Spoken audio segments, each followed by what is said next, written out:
So Israel Adesanya and Alex Pereira having their fourth fight, which Israel has lost all three. Dwain and I are going to break down this amazing UFC 287 card. But before we get to that, if you're brand new here, be sure to subscribe as we've got brand new videos coming out every week. So Dwain, judging from the last three fights that we've seen out of these two, do you think it's evident that Alex Pereira just has Israel's number? Yeah, for sure. He's called it three times. Do you know what I mean? So he's definitely got that number. But it's so tricky though, isn't it? Because Izzy's nearly won three times as well. You know, it seems like he was up on the cards. I don't know enough about kickboxing to really talk about those fights too much. Well, that's the thing, isn't it? Because Israel's regarded as one of the best middleweights ever, along with maybe him and Anderson Silva, and that's probably about it.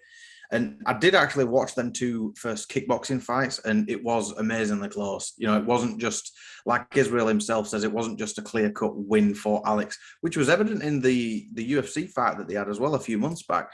That wasn't just a domination for Alex. You know, there was I think it was round two where Israel almost finished Alex. If there was 5 more seconds in that round, that could have been it, and it could have been and still. Yeah, well, it was actually the first round. It was the end of the first round he nearly finished Alex. And that's why I think maybe this time he's going to come with a lot more confidence because he knows he can hurt him early. Well, if Alex can get it done for a second time, well, for a fourth time overall, shall we say, you know, we know that opens up so many more exciting fights in the middleweight division for the title contention, you know, with Alex Pereira now being the champion still. But what does that mean for Israel Adesanya? Because he's lapped that division. What does he do now? To just go back for a third fight with Whitaker or something? What happens? It's real tricky, isn't it? Because, like, if Alex beats Izzy again, I don't know where Izzy goes because, like you said, he's beaten everyone before. But I don't think we'll get that third fight with Whitaker because then you're going to just destroy your contenders, aren't you? You know, if he loses again to Izzy, surely you can't give him a title shot. But I think Rob is set up next to fight Alex, surely, if Alex wins again, right?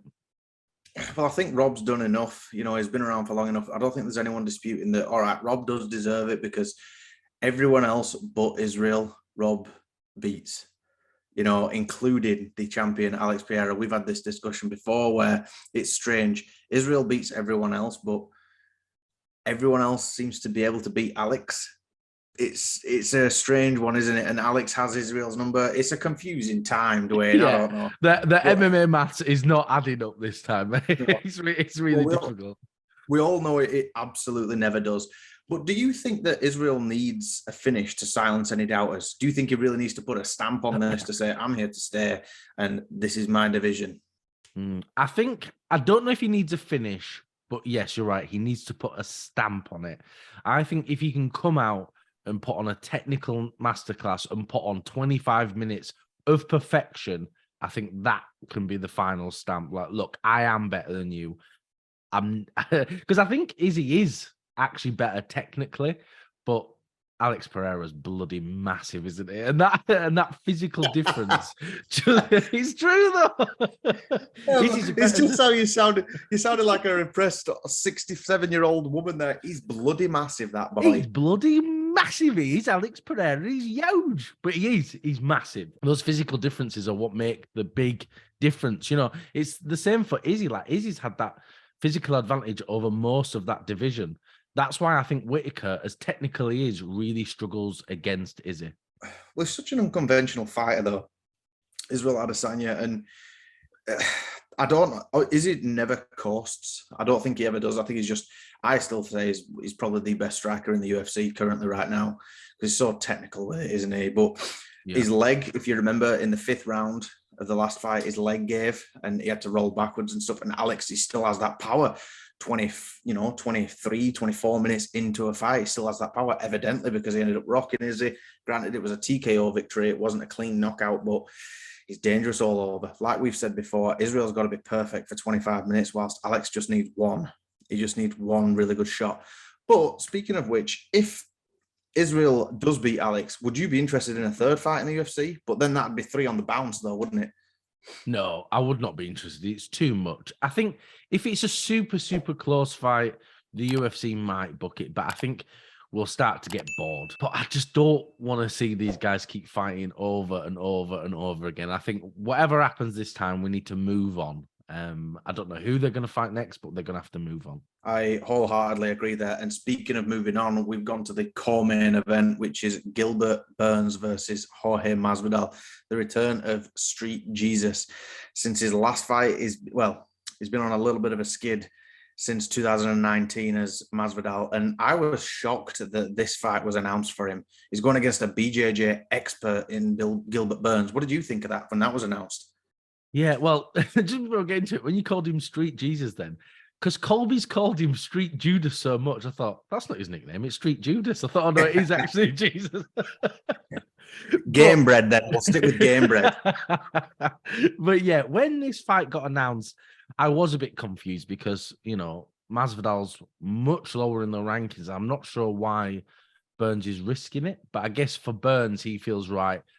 He feels confident that he can get this win, and then that'll secure him a title shot. Because don't forget, Masvidal has a big, big name, and he's got a lot of name value. So if you can get that win, I think it just puts Gilbert's stock up even more, doesn't it? Well, I think that's true. And Gilbert said after his last win over Neil Magny that he says, I want to be busy. I really want to be sticking with this. I want to get busy this year. And, Masvidal's obviously, he was free. His last fight was last year against Colby Covington, where he got 4 or 5 seconds of undoubtable offense in that fight. Didn't really go well for him, and he obviously he got Usman in 2020 on 6 days' notice, granted. Then in the second Usman fight, he got cleaned out. Then Colby Covington, who just smothered him for 5 rounds, didn't it? And now he's going against a BJJ expert. I don't see this fight going well for George. We won't get into predictions, but it just seems like, why would you take that? But if George gets it done, he will shut a lot of people up, myself included. Do you think he's making one more run at the title? One last run? Yeah, I think he has to, right? I mean, he's near the end of his career now. And, with Burns, like we said, we don't want to get in our predictions too much, but we will be doing a prediction video next week. So make sure you stick around and come watch that. But I think with Jorge, he's got this great high-level striking and he's got a lot of strength. If Burns gets dragged into an entertaining fight and says, right, I'm going to stand and bang with you, Jorge could get him out of there. So it's a really risky one for Burns. And if Jorge does get it done, he will definitely fight Leon next. I know Dana's confirmed 2 times now that Colby's going to get the next title shot. But if Jorge Masvidal wins this fight with Burns, he has to fight Leon Edwards. There's so much history between them, and Leon is not going to accept any other fight but that fight. Well, that's what's going to be leading into my next question. Obviously, with Leon retaining against Kamaru Usman, it opens up the welterweight division so much more now. So there is the history with George Masvidal, but Dana White confirmed in a post-fight interview that Colby is going to be next. But I mean, with Leon being the champion, I wouldn't be bothered either way because we get it's almost like a movie, the Jorge Masvidal fight and Leon Edwards. I'm not trying to write them off. I'm not saying that both of them, they're definitely going to get a title shot after this, but it's a title shot eliminator, I'd say. If George loses, I'm not sure what that spells for him. If Gilbert loses, I mean, after coming off a dominant round 1 submission victory over Neil Magny, I don't think Gilbert's going anywhere. Yeah, I agree. I think if Jorge loses, it's going to be a flash knockout, isn't it? And, those kind of things happen. That doesn't mean, right, that's it, end of your career, nobody's interested in you anymore. There's no shame in losing like that. Things like that happen. But with Jorge, I think if he loses, that's probably the end for him, I think he's not going to run for another title at least.